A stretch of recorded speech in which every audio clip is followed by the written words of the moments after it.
Hello, everyone. Welcome to Health Tech Edge, where we talk about the latest topics in healthcare technology with industry experts. I'm your host, Zoe Jacobs. Joining us today is Raheel Retiwalla. He is the Chief Strategy Officer at Productive Edge. Welcome, Raheel. Thanks so much for joining us. Thanks, Zoe. It's great to be here with you. Today, we're going to talk about what's ahead in the new year. Raheel, in your day-to-day, you work with healthcare organizations, solving their biggest technology problems and helping them innovate. So before we get into the new year, what's the current landscape from your perspective? Well, I believe and I think healthcare continues to be on a fascinating pace of innovation. I know many listening to the podcast may wonder what I'm talking about because it seems like healthcare is, when compared to other industries like financial services and retail, is stuck in the past a bit. But there is a lot of innovation happening in healthcare. Many foundational things have to be achieved in healthcare. Many things have to be solved and proven so that the snowball effect and the virtuous cycle of innovation can take place. And I think that we're rapidly getting to that point where a lot of those foundational pieces are now in place or about to be in place, and that's proving and giving an opportunity for many companies to start innovating on. For example, the biggest one I think is the digitization of the health record at scale.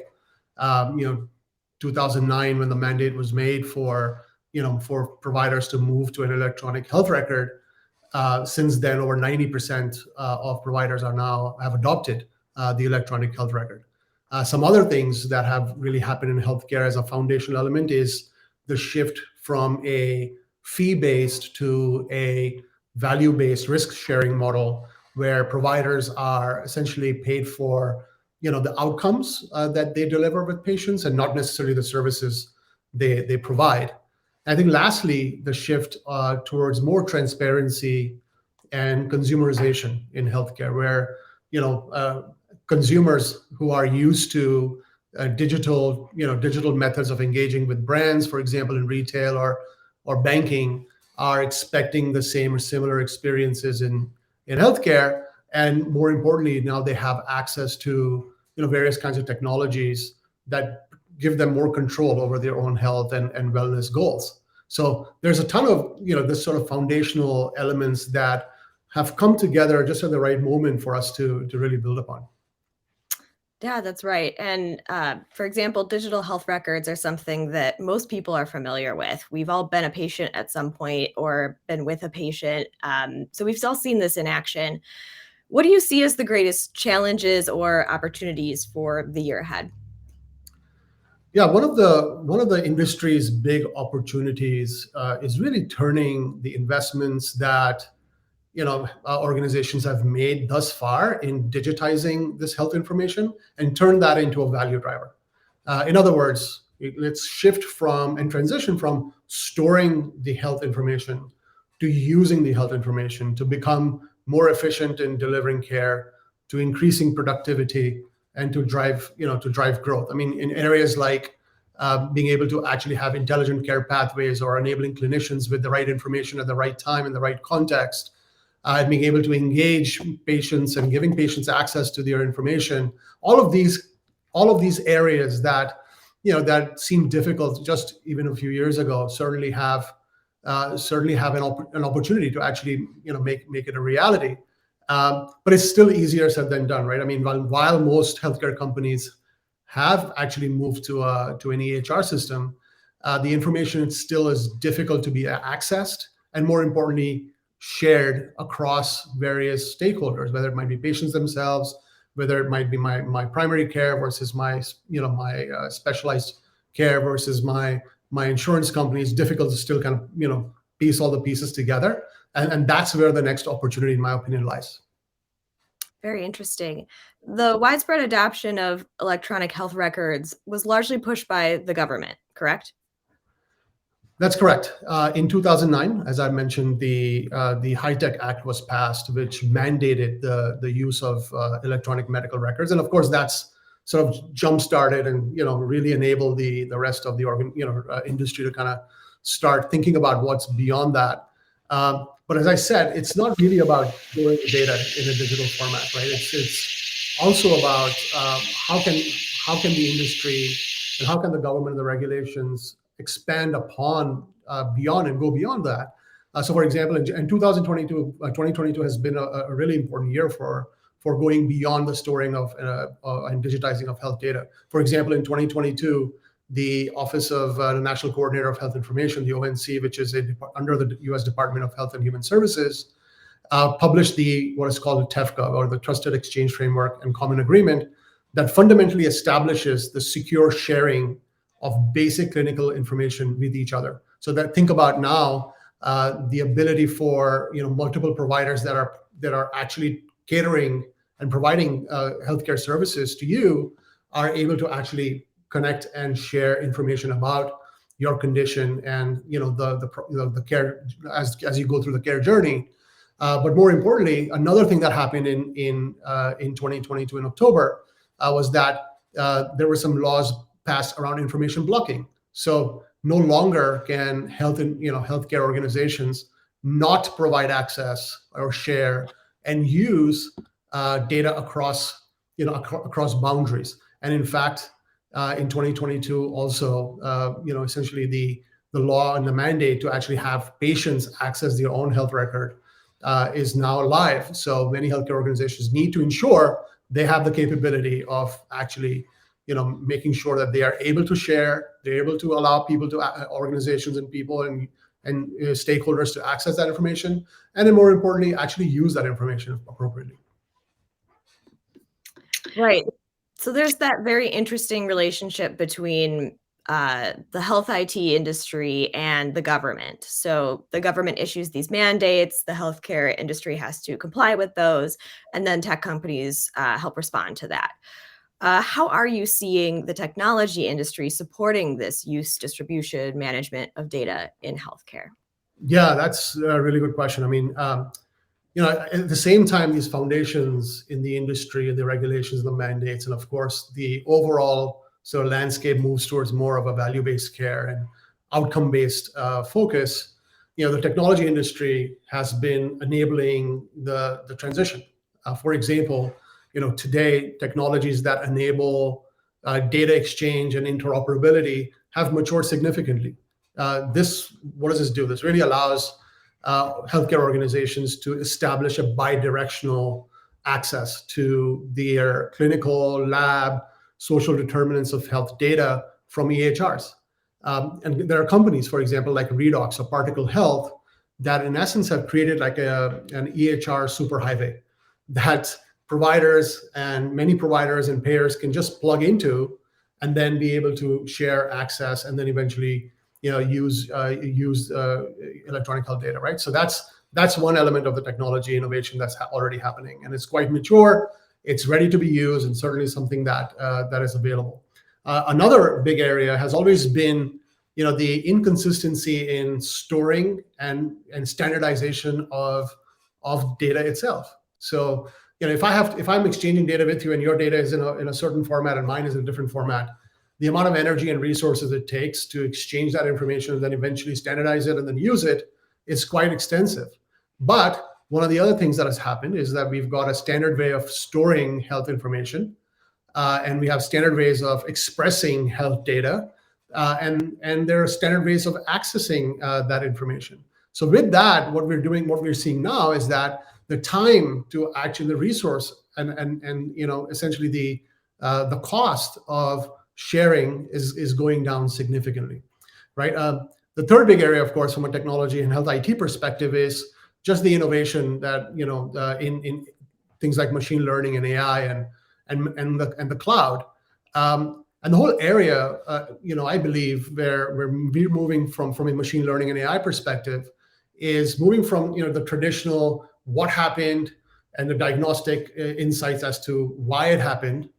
And now we're primed to actually move more towards the predictive and prescriptive insights. So we're now saying, well, what will happen and what should I do based on that information? And these insights are incredibly powerful because they can then turn on a lot of these use cases around things like personalized care, personalized treatment plans, personalized engagement, personalized alerting and notification for clinicians. And these are phenomenal capabilities that are present now. And I would say, lastly, one of the things that plagues the healthcare industry is just tremendous amounts of manual intervention and manual processes. So this idea of like entering information from one system to another. There are studies where you can see that for every hour a doctor sees a patient, there's 2 hours of data entry they have to do. And that's just not sustainable. And I mean, do we want doctors and caregivers and clinicians to focus on entering information, or do we want them to actually see patients and fundamentally improve their own productivity? There are automation technology now is in place that can accelerate the transition from manual processes to more of automated processes. And I think, when you combine these 4 areas that I just talked about, it's tremendously powerful. I think the transition now should be focused more on not about, well, how do I store all this data that I have? It's more about, how do I generate these insights? And more importantly, how do I actually use these insights to change and evolve and transition the types of care that I provide, the way I provide them, because it's now, essentially possible through a lot of this innovation. Yes, and I think we've all seen that from the patient perspective as well. I was just having a conversation with a friend yesterday. She had gotten an email from her provider saying an MRI that she had scheduled had not yet been approved by her insurer. And immediately my radar went off about interoperability and data sharing between payers and providers. We also know that legacy systems are sometimes a barrier to innovation for healthcare companies. Can you give us an example of solutions to those types of problems? Maybe go a little bit more deeper into one of the areas you just discussed. Yeah, I see 2 big opportunities. Really, when we talk about insights and being able to actually, drive value from those insights. When I say drive value from insights, essentially, is this information, is this insight, can I actually, clinically use it? Are the people that are going to use it enabled to use it? And are there experiences available through which they will use it? Right? If you can't really solve that problem, it's really not a lot of value of having a lot of data and having a lot of insights, right? So the way to think about, sort of the opportunities at 2 big levels, right? So one is at a macro financial level, and here the goal is to use a plethora of clinical data now that you have access to because of this interoperability and data sharing and the claims data to get a better understanding of the financial viability of things. As business models move more towards risk sharing, where there's a high chance as a provider I may not get paid for a service, let's say, because I didn't deliver on the outcomes. If I don't understand what drives the outcomes, how am I actually able to deliver on the things I signed up for? If the payers don't understand how to price things more appropriately, then essentially the promise of value-based care kind of falls apart. So what we really want is the ability to take advantage of these new technologies that are enabling data sharing and interoperability to do things like create and understand current pathways, right? Treatment pathways, and build some more intelligent pathways, analyze the profitability of those, quantify the value of certain interventions. We know that population health and the social determinants of health that drive the health equity are an important factor in deciding what kinds of interventions that you may want to put in place. But can I quantify the value of that? Do I know how will it change the cost parameters for me as a provider? Or even as a payer. So I need to be able to understand that deeply, and it's not something that is easily done. Analyzing population health data, translating that into meaningful intervention strategies, or predicting high cost conditions like readmission risks and ER risks across population, and then zooming down at a personal level, right? So that is like a macro financial level. And then the other big area, I think, is really the other opportunity is zooming down at a patient and clinical level, right? Here, for the goal is to generate insights that are clinically actionable. So meaning that I understand as a clinician or as a caregiver or even as a patient themselves, what this information or this insight means, and I have a good understanding of what I can do with that. But of course, this also means that clinicians have to be trained to know how best to react to these insights, what to do with them. It's like saying, certainly, decisions I made, and now I'm actually enabling you with some very specific insights that can augment and help and give you the types of prescriptive kind of knowledge. But I don't know how best to use it. I don't know where to apply it or how best to apply it. My processes don't enable me to apply that. And that's a challenge, and we want to be able to solve that. A really good example of this, by the way, is the work that the Northwell Hospital in New York did on a tool they call Nora. Nora is a conversational bot that is a personal assistant, is built as a personal assistant to clinicians. And Nora provides a split-second access to clinical data, right? It's a conversational bot. So I can, as a clinician, I can speak. I can essentially, say, hey, let me know about the vitals of this particular, of a particular patient, or let me know when, alert me when, a particular test result comes in for a particular patient. And it's those kinds of conversations that allow me to do my thing as a caregiver, but still allows me to be alerted and notified in time in the context of when I wanted to be alerted for the reason why I want to be alerted. And then so that I can go, versus me having to go to an electronic medical record system, open it, find the right information, search the queries. I'm speaking to a bot that is already pre-connected, hyper automated to the kinds of information that I care about. And these are the kind of innovations that will be possible. Now imagine Northwell Hospital, being able to actually bring other data from other providers that are not necessarily in the network, but still, touch and see the same patients, the payer information to understand the claims data. So now the universe of the intelligence that they can gather and react to that is significantly superior. And I think these are the kinds of innovations that we can expect to happen. And the work that has happened, the foundational work that has happened in 2022 and the previous years, sets us up to be able to, actually innovate in this manner. Very exciting. That is so cool. And I love that particular example of this innovation in practice, right? So what advice would you give to healthcare organizations that want to make these kind of improvements or get ready for this type of innovation? Yeah, the good and the bad is that there is a lot of opportunity, right? So the question always becomes, where do I begin, and how do I think about the first steps? And then it comes down to essentially, some strategic goals. Many organizations, by the way, because of the business models, emerging business models in healthcare, you've seen it, yeah. So CVS opening minute clinics, or Care First Blue Cross Blue Shield, which is a payer, opening up a virtual primary care practice. You're going to see sort of these shifts in how healthcare is delivered, who's delivering them, and largely is because people want to get a better understanding and really drop and lower the cost of providing care.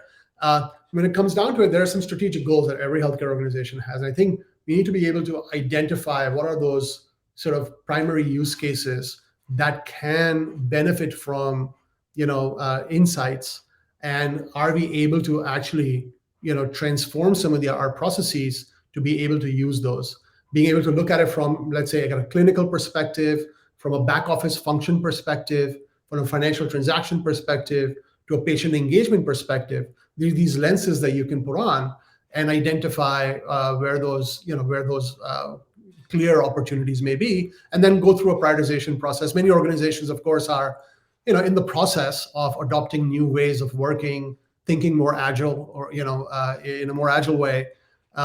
So they're starting to think about, how do I think about the most important use cases? How do I prioritize them? How do I budget for them? And then how can I execute? And that's really how I see it playing out. And then it really is those lenses that you need to put on and tie them back to your strategic goals. That's awesome. So that's actually all we have time for. Thank you so much for joining us, Raheel. And thank you everyone for tuning in. So we'll see you next time on Health Tech Edge. Take care, everyone. Bye. Bye, Zoe.